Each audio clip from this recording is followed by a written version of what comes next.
bonjour et mes meilleurs voeux aussi pour cette nouvelle année. Alors tout d'abord, commençons comme à l'habitude par l'évolution des taux. Aucune surprise. Nous avons en décembre un taux de 1,13%, qui correspond à la moyenne du taux des crédits immobiliers hors assurance et hors toutes les garanties, qui a comparé donc au niveau du quatrième trimestre qui est de 1,13 aussi. Alors nous avions eu un taux un peu plus bas, qui était d'ailleurs le plus bas que l'on avait observé jusqu'alors, en octobre à 1,12. Mais bon, toujours est-il que cela signifie que nous sommes, depuis plusieurs mois déjà, descendus sur une zone d'étiage, pensait-on jusqu'alors, qui nous ramène finalement sur les meilleures des situations qu'on a observées au cours des 75 dernières années. Il n'y a pas de surprise à cela, puisque cela s'est alimenté d'une abondance de ressources, des ressources voulues par les autorités monétaires européennes, des ressources d'épargne. Et dans ce contexte-là, nous avons une concurrence entre les établissements qui s'est renforcée, compte tenu du besoin qu'ils ont surtout de ne pas garder de liquidités inemployées. Il est clair que ces taux ont comme conséquence que lorsqu'on regarde ce qui s'est passé en 2019, nous avons eu un recul de 30 points de base. 30 points de base entre décembre 2018 et décembre 2019.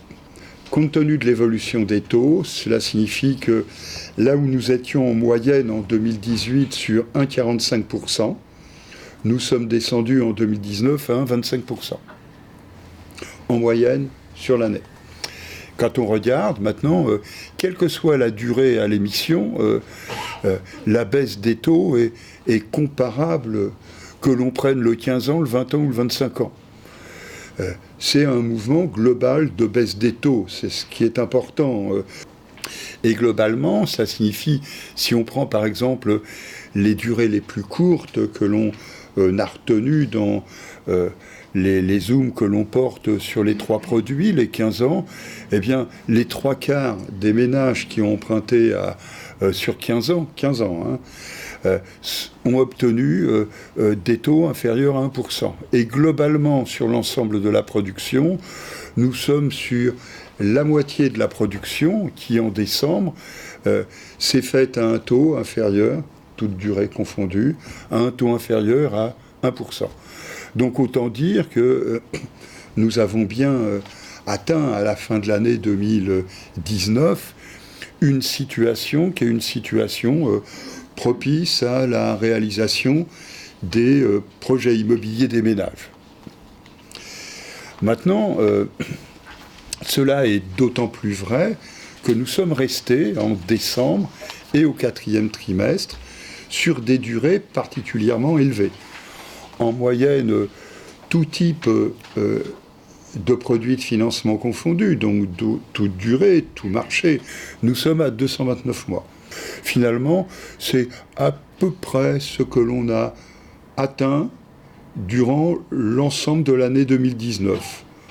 Il n'y a pas eu d'évolution notable de la durée en 2019.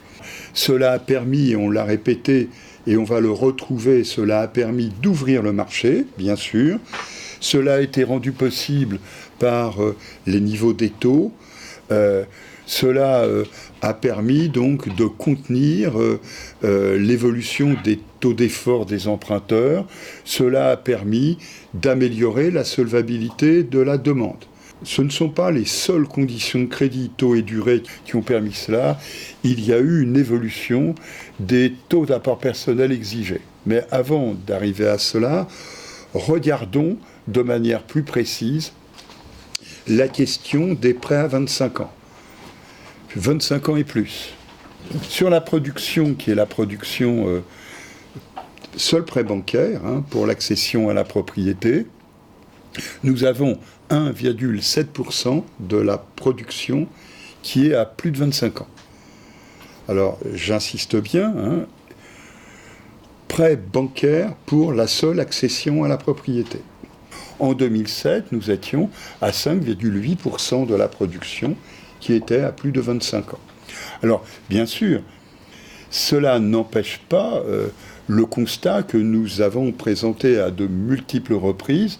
Il y a eu un déplacement de la production des moins de 15 ans vers les 15 à 25 ans. Voilà. Et on le voit bien, on vous a mis les courbes qui sont les courbes représentant l'évolution du poids relatif de chaque segment de marché. En vert tendre, nous sommes sur les 20, plus de 20 à 25 ans compris. On voit bien que depuis un certain nombre de trimestres, l'ensemble de l'année, on va dire 2019, nous avons atteint un maximum 47,5% de la production sur l'ensemble de l'année 2019. Alors voyons aussi, voyons bien, que le mouvement de remontée s'amorce en 2012.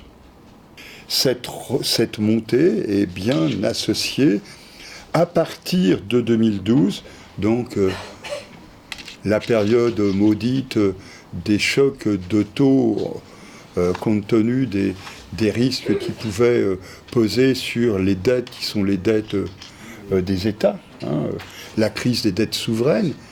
À partir de 2012, les taux reculent, on l'a vu avant, et ce recul des taux permet d'allonger les durées tout en contenant l'évolution des taux d'effort et en ouvrant le marché sur des catégories de clientèle de plus en plus modestes. Ce n'est pas simplement l'alimentation d'une bulle immobilière, c'est le financement de l'économie réelle.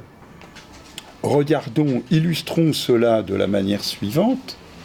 La structure de la production.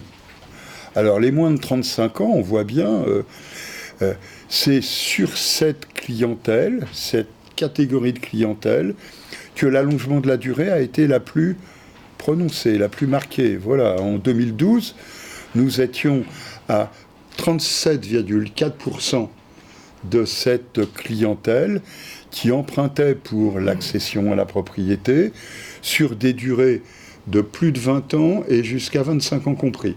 Nous sommes arrivés en 2019, sur l'ensemble de l'année, à 59,9%. C'est une formidable évolution tout de même. Si on regarde les 35-45 ans, on serait sur une évolution comparable. C'est-à-dire qu'en gros, soyons clairs, si on prend les accédants à la propriété, on le sait, l'accession à la propriété, puisque c'est cela dont on parle ici, c'est entre 35 et 45 ans. L'âge moyen des accédants à la propriété, c'est 42 ans. Donc ça veut bien dire ce que ça veut dire. Là, on est centré sur les tranches d'âge, qui sont les tranches d'âge qui ont le plus bénéficié de ce mouvement de durée, qui ont le plus bénéficié de la baisse des taux. Soyons clairs, encore une fois, cela nous rappelle bien que le mouvement des durées n'a pas été associé finalement à une alimentation irraisonnée des marchés vers des catégories de ménages qui ont bénéficié d'un effet d'aubaine. Non, cela a permis de financer une activité qu'on voit dans la tenue par exemple, du marché de l'ancien ou de l'accession à la propriété dans le neuf. Mais cela n'est pas suffisant en soi. Ce n'est pas parce qu'il y a des durées longues et des taux bas que des ménages modestes ou jeunes peuvent rentrer sur le marché si dans le même temps, il n'y a pas un assouplissement d'une condition d'octroi qui est le taux d'apport personnel exigé à l'entrée. Et donc, taux d'apport personnel apparent, ça signifie ce taux d'apport personnel, on le voit bien, à partir de 2012, formidable recul. Et d'ailleurs, quand on regarde entre 2012 et 2019, le taux d'apport personnel apparent moyen passe de 25,8% en 2012 à 14% en 2019. C'est une diminution de 46% de ce taux d'apport. Ça signifie que des ménages avec des apports personnels beaucoup plus faibles, beaucoup plus bas, rentrent sur le marché. Maintenant, quand on regarde par marché, on s'aperçoit que la baisse du taux d'apport personnel apparent a été beaucoup plus marquée sur le marché de l'ancien. En 2012, c'était 28,8%. En 2019, on est à 15,2%. C'est-à-dire que finalement, on a presque une diminution de moitié. Sur le neuf, en revanche, qui est un marché qui a toujours été plus ouvert sur des ménages jeunes et modestes, eh bien, nous étions en 2012 à 23,8% de taux d'apport personnel apparent. En 2019, nous sommes à 14,4%. Nous atteignons à peu près, neuf et anciens confondus, des taux d'apport personnel apparent similaires, presque. Pour autant, le chemin qui a été parcouru est beaucoup plus long, beaucoup plus grand, beaucoup plus ample sur l'ancien que sur le neuf.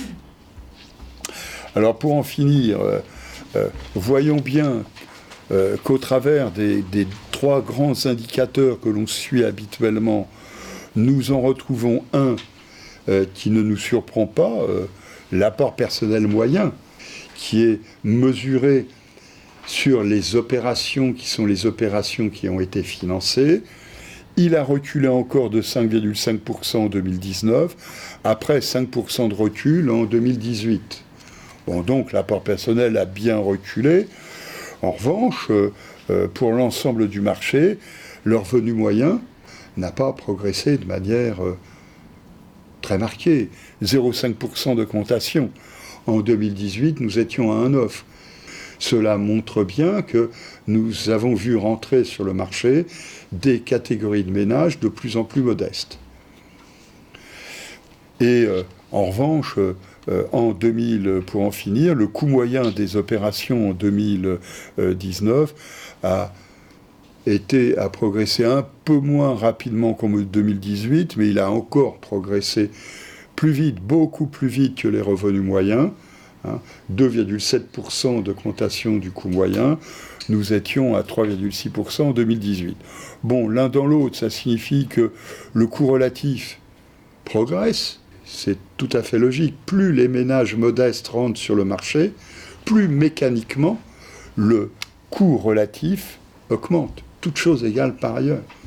Nonobstant l'amélioration des conditions de crédit, la baisse du taux d'apport personnel exigé, nonobstant, nous sommes sur l'ensemble de l'année 2019 avec un indicateur de solvabilité de la demande qui n'a pas réussi véritablement à se redresser, qui a flotté d'un trimestre sur l'autre, d'un mois sur l'autre, mais finalement en restant à peu près sur sa moyenne de longue période, 100.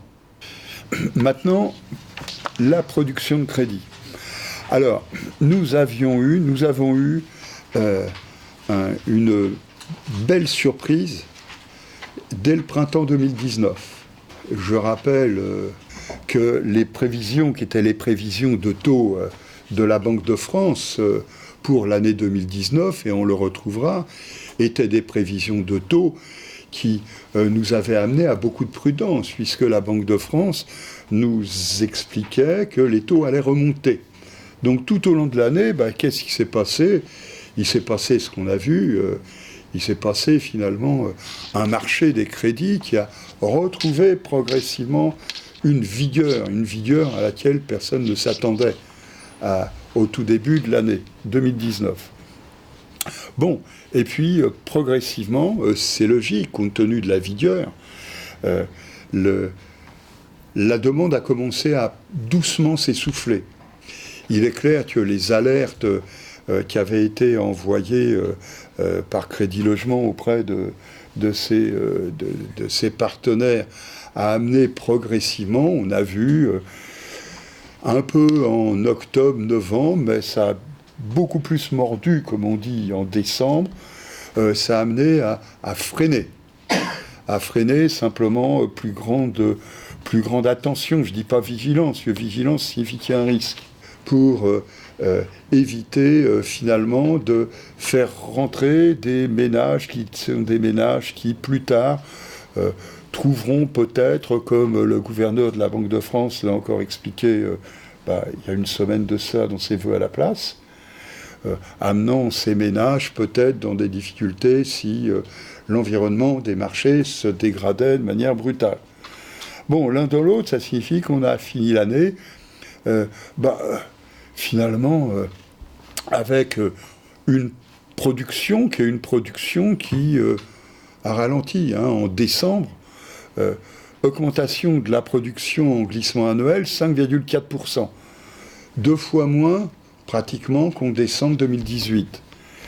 Et alors, comme on l'a vu, comme le prêt moyen a continué à progresser, cela signifie que le nombre de prêts, finalement en décembre, n'a augmenté que de 0,9% en glissement annuel.